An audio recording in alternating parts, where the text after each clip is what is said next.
This is Shahida from Vision Academy. இந்த வீடியோவில் நம்ம பார்க்க போகிறது வந்து வேலூர் புரட்சி வேலூர் ரிப்போர்ட்டை பற்றி பார்க்க போகிறோம். ஸோ போன வீடியோவில் வந்து நம்ம இயர்லி அஜிடேஷன் தொடக்க கால கிளர்ச்சிகள் பற்றி பார்த்தோம்.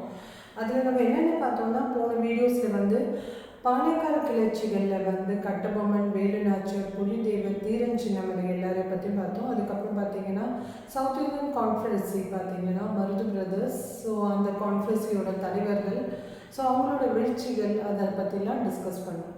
ஸோ இன்றைக்கி வந்து இயர்லி எஜுகேஷனில் லாஸ்ட் டாபிக் பார்த்தீங்கன்னா இந்த வீடியோவில் வந்து வேலூர் ரிவால்ட்டை பற்றி பார்க்க போகிறோம் இந்த வீடியோவில். ஸோ வேலூர் மெட்டினி, ஸோ இது பார்த்தீங்கன்னா வேலூர் மெட்டினியை பற்றி ஒரு இன்ட்ரடக்ஷன் சொல்லணும்னு பார்த்தீங்கன்னா வேலூர் மெட்டினிங்கிறது வந்து ஒரு சிப்பாய் கலர்ச்சி இல்லையா. ஸோ இது வந்து இதுக்கு முன்னாடி வந்து இது வந்து ஒரு தொடக்கம்னு சொல்லலாம். எதுக்கு 1857 சிப்பாய் கிளர்ச்சிக்கு வந்து வித்திட்டது வந்து வேலூர் முட்டினின்னு சொல்லலாம். ஸோ அதுவுமே சிப்பாய் கிளர்ச்சி அதையும் இதையும் தொடர்புபடுத்தி கேள்விகளும் நிறைய வந்துருக்கு. ஸோ வந்து அது ரிலேட்டடான ஒரு மெயின்ஸ் கொஸ்டினும் கடைசியாக நம்ம பார்க்கலாம். ஸோ 1857 நடந்ததும் மோரர்லெஸ் பார்த்தீங்கன்னா ரீசன்ஸ் அண்ட் எல்லாம் பார்த்தீங்கன்னா வேலூர் மெட்டினி மாதிரியே இருக்கும். ஸோ வேலூர் மெட்டினி 1806, ஸோ சிப்பாய் கிளர்ச்சி பெரும் கிளர்ச்சி பார்த்தீங்கன்னா 1857 நடந்தது. ஸோ ரெண்டுத்துக்குமே பார்த்தீங்கன்னா பெரிய ஒற்றுமை இருக்கும். ஸோ இப்போ இந்த இதில் வந்து நம்ம வந்து வேலூர் கிளர்ச்சியை பற்றி டீட்டெயிலாக பார்க்கலாம்.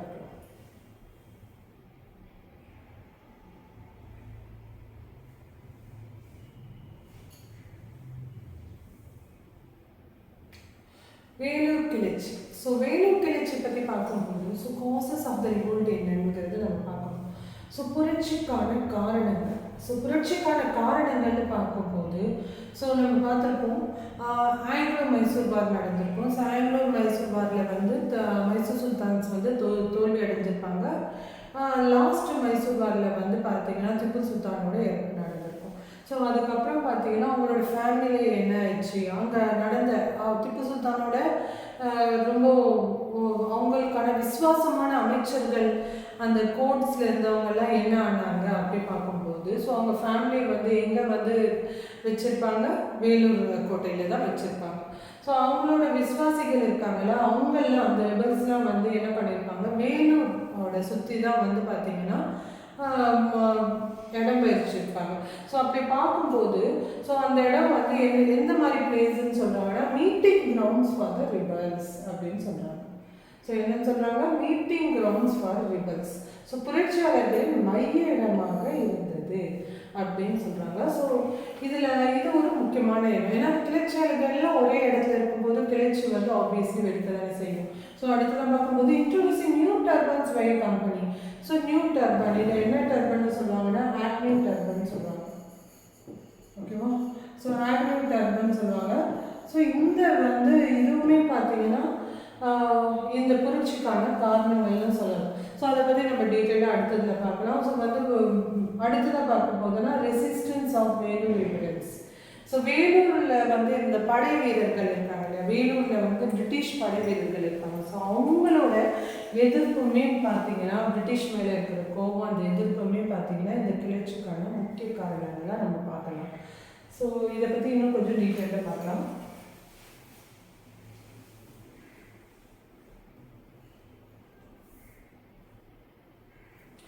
ஓகே, நியூ டர்பன்ஸ் அதாவது கம்பெனி அறிமுகப்படுத்திய புதுவிதமான தொப்பி.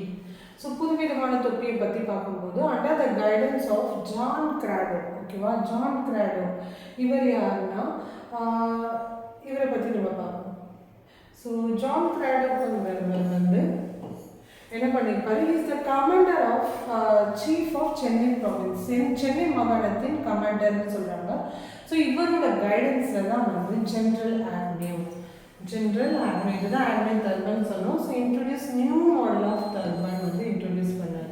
ஸோ அந்த டர்பனில் எப்படி இருக்கும் பார்த்தீங்கன்னா காக்கெட் இருக்கும். அந்த காக்கெட் எப்படி இருக்கும் பார்த்தீங்கன்னா அனிமல் ஸ்கின்னால் வந்து செய்யப்பட்டது. ஸோ அனிமல் ஸ்கின்னு பார்க்கும்போது ஸோ வந்து நம்ம என்ன சொன்னோம், ஸோ அனிமல் ஸ்கின் வந்து கவ் ஃபேட் அண்ட் போர்க் ஃபேட் யூஸ் பண்ணும்போது இது வந்து இந்து அண்ட் முஸ்லீம் ரிலிஜியஸ்க்கு அகென்ஸ்டாக அவங்க வந்து கலந்தாங்க. ஸோ அந்த கோவம் இருந்தது, அதுதான் ஆக்னியூ டர்பன் சொல்லுவாங்க. ஸோ அதில் மட்டும் இல்லாமல் மத குறியீடுகள் வந்து தடை செய்யப்பட்டது. ஸோ மத குறியீடுகள்னு பார்த்தீங்கன்னா ஸோ வந்து திருநீரிடுறதோ இல்லை முஸ்லீம்ஸ் வந்து இந்த தாடி வைக்கிறதோ தொப்பி போடுறதோ இது எல்லாமே வந்து தடை விதிச்சாங்க. ஸோ நியூ விதமான வந்து அவங்க யூனிஃபார்ம் கொண்டு வந்தாங்க. அது மட்டும் இல்லை பார்த்தீங்கன்னா அவங்களோட ட்ரெஸ்ஸில் வந்து கிராஸ் இருக்கும். ஸோ அவங்க எப்படி கருதுனாங்கன்னா இதை வந்து கிறிஸ்டியன் இதுக்கு கன்வெர்ட் பண்ணுறதுக்கு இது ஒரு முயற்சியாக நினச்சாங்க. ஸோ இங்கே பார்க்கும்போது உங்களுக்கு என்ன தோணும் பார்த்தீங்கன்னா ஸோ 1857 ரிப்போர்ட்டும் பார்த்தீங்கன்னா இதனோட தொடர்புடையது. ஸோ 1815 ரிப்போர்ட் பார்த்தீங்கன்னா political causes, social religious causes, அந்த மாதிரி ஒவ்வொரு காசஸ் சொல்லும்போது மிலிட்ரி காசுன்னு பார்க்கும்போது இது எல்லாமே வந்து தொடர்பு இருக்கும். ஸோ அதில் என்ன பண்ணியிருப்பாங்க, காட்ரேஜ் யூஸ் பண்ணியிருப்பாங்க. காட்ரேஜ் வந்து எதனால் வந்து செய்யப்பட்டதாக இருக்கும், அது வந்து அனிமல் ஃபேட் யூஸ் பண்ணி செய்யப்பட்டதாக இருக்கும். ஸோ இது அஃபெக்ட்ஸ் ஹிந்து முஸ்லீம் ஓட ரிலீஜியஸ் சென்டிமெண்ட்ஸை அஃபெக்ட் பண்ணுதுன்னு சொல்லலாம். ஸோ அதே மாதிரி பார்த்தீங்கன்னா அவங்க வந்து கிறிஸ்டியனாக வந்து கன்வெர்ட் பண்ணுற இதுவாக வந்து அவங்க பார்த்துருப்பாங்க. ஸோ அதுவுமே ஒரு ரீசன். ஸோ இதை வந்து நிறையவே தொடர்பு படுத்தலாம். இந்த சிப்பாய் கலெக்ஷன் அந்த சிப்பாய் கலெக்ஷன் வந்து நிறையவே தொடர்பு இருக்கும். ஸோ இது முன்னோடின்னு கூட சொல்லலாம். ஸோ இதெல்லாம் வந்து பார்த்திங்கன்னா கற்பனை அறிமுகப்படுத்திய புதுவிதமான தொப்பியும் வந்து முக்கியமான ரீசனாக இருந்திருக்கு. ஸோ அடுத்ததாக பார்க்கும்போது வேறு படை வீரர்களின் எதிர்ப்பு. ஓகே, ஸோ வேலூர் படை வீரர்கள் எப்படி எதிர்த்தாங்கன்னு பார்க்கலாம். ஸோ வேலூர் படை வீரர்கள் வேலூரில் இருந்தாங்க இல்லையா படை வீரர்கள், அவங்க வந்து எதிர்த்திருக்காங்க. ஸோ ஃபர்ஸ்ட் இன்சிடென்ட் எப்போ நடந்திருக்குன்னா மே 1806 நடந்திருக்கும். ஸோ 1806 வந்து 2nd Battalion of the 4th Regiment refused to wear new turban. So new turban வந்து நியூ தர்பன் நம்ம பார்த்தோம். ஸோ அதை இன்ட்ரடியூஸ் பண்ணதும் பார்த்தோம். ஸோ அதை வந்து யார் வந்து எதிர்த்திருப்பாங்க முதல்லன்னு பார்த்தீங்கன்னா so 2nd Battalion of the 4th Regiment வந்து எதிர்த்திருப்பாங்க வேர் பண்ணுறதுக்கு. ஸோ அப்போது வந்து யார் கமாண்டர் ஆஃப் கேரிசனாக இருந்ததுன்னா கொலனல் ஃபேன்கோட்டுங்கிறவர் தான் வந்து இதோட கமாண்டராக இருந்திருப்பார். ஸோ இதில் இங்கே என்ன நடந்திருக்கோன்னா ஸோ இதுக்காக அவங்க ரிஃப்யூஸ் பண்ணதுக்காக அவங்களுக்கு பதிலாக 2nd Battalion of 23rd Regiment of வாலாஜாபாத்தை வந்து ரீப்ளேஸ் பண்ணியிருப்பாங்க. ஸோ இவங்களுக்கு அகென்ஸ்டாக வந்து கோர்ட்டில் வந்து கேஸ் இது பண்ணியிருப்பாங்க. ஸோ அதில் பார்த்தீங்கன்னா court martial tried 10 Muslims and 11 Hindus. 10 முஸ்லீம்கள் 11 ஹிந்துஸ்க்கு அகென்ஸ்டாக வந்து கோர்ட் மார்ஷல் நடந்திருக்கும். ஸோ அதுக்கான தண்டனையும் வழங்கியிருப்பாங்க. ஸோ வாலாஜாபாத்தில் 23ஆம் ரெஜிமெண்ட் 2ஆம் படைப்பிரிவு பொறுப்பேற்றது. ஸோ இது இங்கேருந்து தான் வந்து இனிஷியேட் ஆகிருக்கும் இவங்களுக்கான புரட்சிக்கான இது. So Vellore fort under control of rebellions எப்போ போயிடுச்சுன்னு பார்க்கலாம்.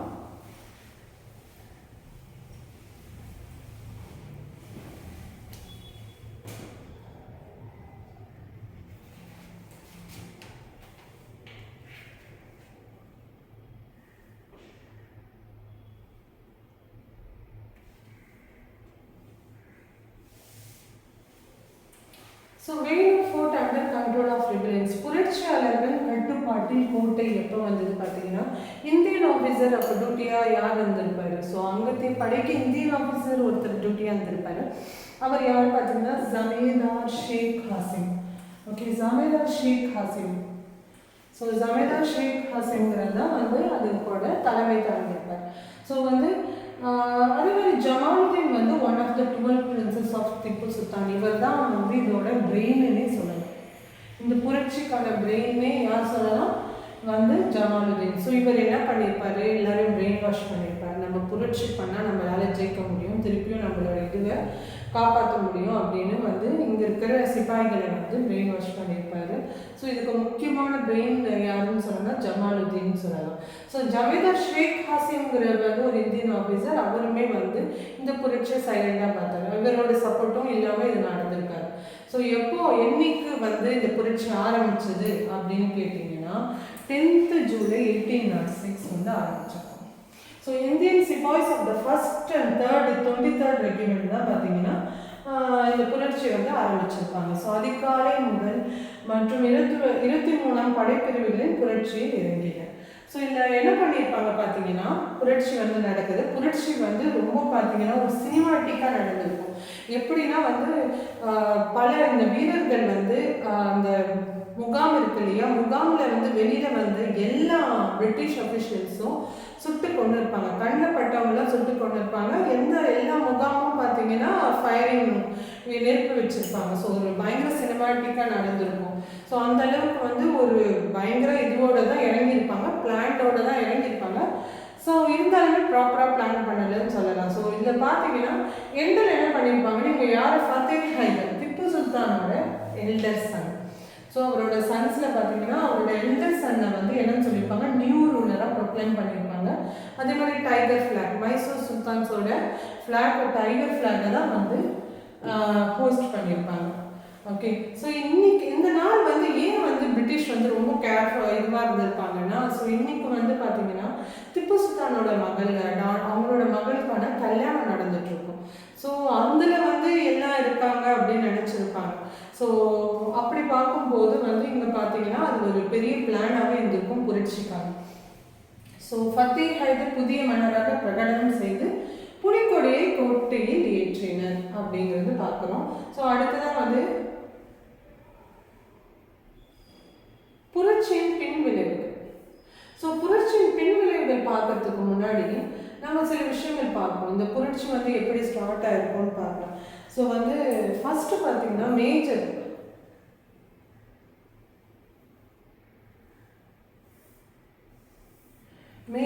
ஆம்ஸ்ட்ராங்.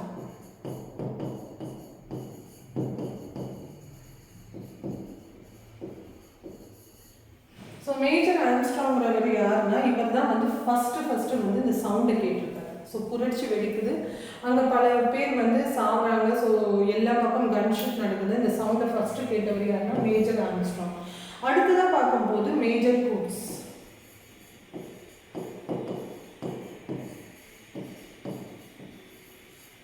ஸோ மேஜர் கூட்ஸுங்கிறவர் யாருன்னா, இவர் வந்து ஃபோர்ட்டோட வெளியே இருந்திருப்பார். இவர் என்ன பண்ணியிருப்பாருன்னா, கேப்டன் ஸ்டீவன்சன்கிறவரை வந்து யாரோட ஹெல்ப் கேட்டு அனுப்பியிருப்பாரு, கிலெப்சி. ஸோ இங்கே நம்ம மேஜராக பார்க்க வேண்டியவர் யாரு, கிலெப்சி. ஓகேவா, ஸோ கிலெப்சியோட ஹெல்ப் கேட்டு அனுப்பியிருப்பாரு. ஓகே, ஸோ கிலெப்சி என்ன பண்ணியிருப்பாருன்னா, கேப்டன் யங் அப்படிங்கிற ஒருத்தரோட தலைமையில வந்து கோட்டையை நோக்கி கிளம்பியிருப்பார். ஓகே, ஸோ கோட்டையை நோக்கி கேப்டன் யங் ஒருத்தவங்களோட கிளம்பியிருப்பாரு. ஸோ இதுக்கப்புறம் பார்த்தீங்கன்னா யார் யார் கூட வந்திருப்பாருன்னா, லெப்டினன்ட் ஹுட் ஹவுஸ், அதுக்கப்புறம் கேப்டன் கெனடி, இவங்கெல்லாம் இவர் கூட வந்து ஜாயின் பண்ணியிருப்பாங்க. ஓகேவா, ஸோ இவங்கெல்லாம் ஜாயின் பண்ணி கோட்டையை நோக்கி வராங்க. ஸோ கோட்டையை நோக்கி வந்துட்டு இருக்கிறப்போ ஃபர்ஸ்ட் இந்த கேட், கோட்டையோட கேட்டை வந்து தகர்த்தெழுந்தவர் யாருன்னா 19th டிராகனை சேர்ந்த லெப்டினன்ட் பிளக்கிஸ்தான்.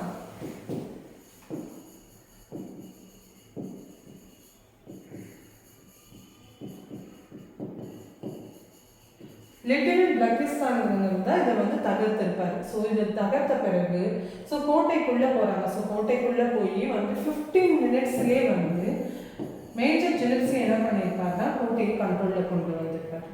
ஸோ கோட்டையை கண்ட்ரோலில் கொண்டு வந்திருப்பாரு.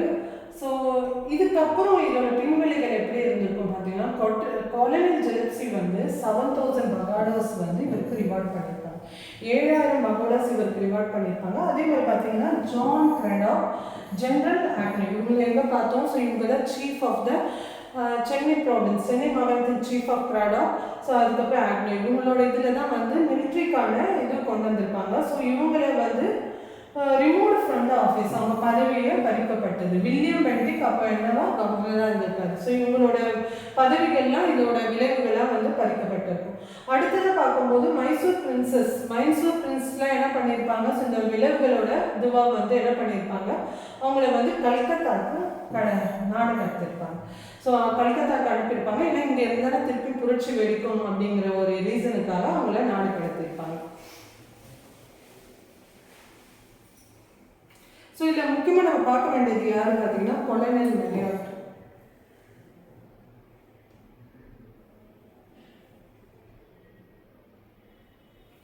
கொலனல் மெரியார்ட்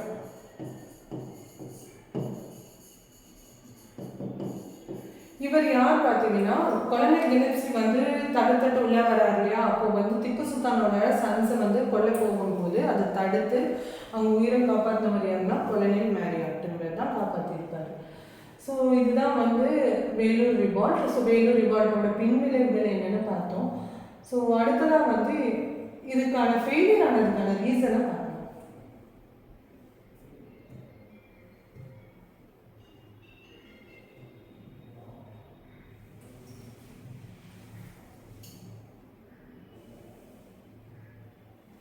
ஓகே, ஸோ இதுக்கான ரீசனை பார்க்கலாம்.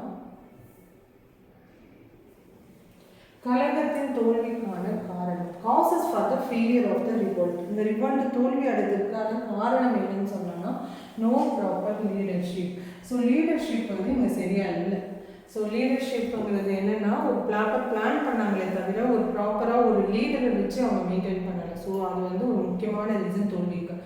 But sir rebellion was not well organised. So ப்ராப்பராக ஆர்கனைஸ் பண்ணல, பிளான் பண்ணாங்க தான். ஸோ இன்னைக்கு புரட்சி வெடிக்கலாம் தான், ஆனால் அதுக்கு முன்னாடி இதை வந்து இந்த மாதிரி எடுத்துகிட்டு போகணுன்னு ஒரு ஆர்கனைஸ்டாக அவங்க பண்ணலை. ஒரு ஆர்கனைஸ்டு இல்லை, ஒரு பிளான் பண்ணாங்க, சட்டன் வந்து அந்த கழகம் வந்து ஸ்டார்ட் ஆகுது, புரட்சி ஸ்டார்ட் ஆகுது. 15 நிமிஷத்துலேயே வந்து கொலனல் ஜெலப்சி வந்து அடக்கிட்டார் அது. ஸோ இதுக்கு முக்கியமான ரீசனாக சொல்லணும்னா வந்து ரிபெல்லியன் வந்து வாஸ் நாட் வெல் ஆர்கனைஸ்டுன்னு சொல்லலாம். அடுத்தது பார்க்கும்போது no immediate help from outside. So இவங்களுக்குள்ளே வந்து இந்த புரட்சி இது பண்ணாங்களே தவிர வெளியிலேருந்து இவங்களுக்கு ஒன்றும் பெருசாக ஹெல்ப் வரல. So no immediate help from out சைடுன்னு சொல்லலாம். ஸோ வெளியிலேருந்து உடனடியாக எந்த ஒரு உதவியும் கிடைக்காத காரணத்தால் ஈவன் தான் அவங்க கேட்டிருந்துமே வந்து அவங்களுக்கு வந்து அந்த ப்ராப்பராக வந்து அந்த நேரத்துக்கு வந்து அவங்களுக்கு வரல அந்த ஹெல்ப். ஸோ இதெல்லாம் வந்து முக்கியமான ரீசன், வேலூர் புரட்சிக்கான முக்கியமான ரீசனாக சொல்லலாம். ஸோ அடுத்தது அந்த வேலூர் புரட்சி நான் முன்னாடி சொன்னேன். 1857 ரிவோல்ட்டும் இதுக்கும் வந்து நிறையவே சம்மந்தம் இருக்குன்னு சொன்னேன். ஸோ 1857 ரிவோல்ட்டு பார்த்தீங்கன்னா உங்களுக்கு வந்து வேலூர் புரட்சி மாதிரியே சிப்பாய் கிளர்ச்சி and social religious movement, military காசஸ்ன்னு சொல்லலாம். ஸோ அதனால தான் வந்து இது வந்து எதுக்கு முன்னோடின்னு சொல்கிறாங்க, 1857 பெருங்கிளர்ச்சிக்கான ஒரு முன்னோடியாக சொல்கிறாங்க. V D. Savarkar calls the Vellore revolt of 1806 as prelude to the first war of Indian independence 1857 சொல்கிறாங்க. ஸோ முதல் இந்திய சுதந்திர போரின் முன்னோடி என வி.டி. சவர்கர் யார் சொன்னாங்கன்னு கேட்பாங்க. ஸோ வி.டி. சவர்கர் வந்து சொல்லியிருப்பார். ஸோ இது ஒரு மெயின்ஸ் கொஸ்டின். ஸோ இது பார்க்கலாம்.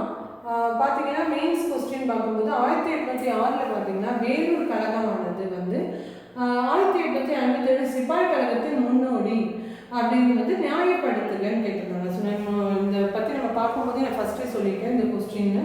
ஸோ இது வந்து ஒரு முன்னாடி குரூப் 1 மெயின்ஸில் கேட்கப்பட்ட கேள்வி. ஸோ நீங்கள் படிக்கும்போது கம்பேர் பண்ணி படிச்சிங்கன்னா இன்னுமே வந்து இந்த கொஸ்டின் உங்களுக்கு நல்லாவே மைண்டில் இருக்கும்.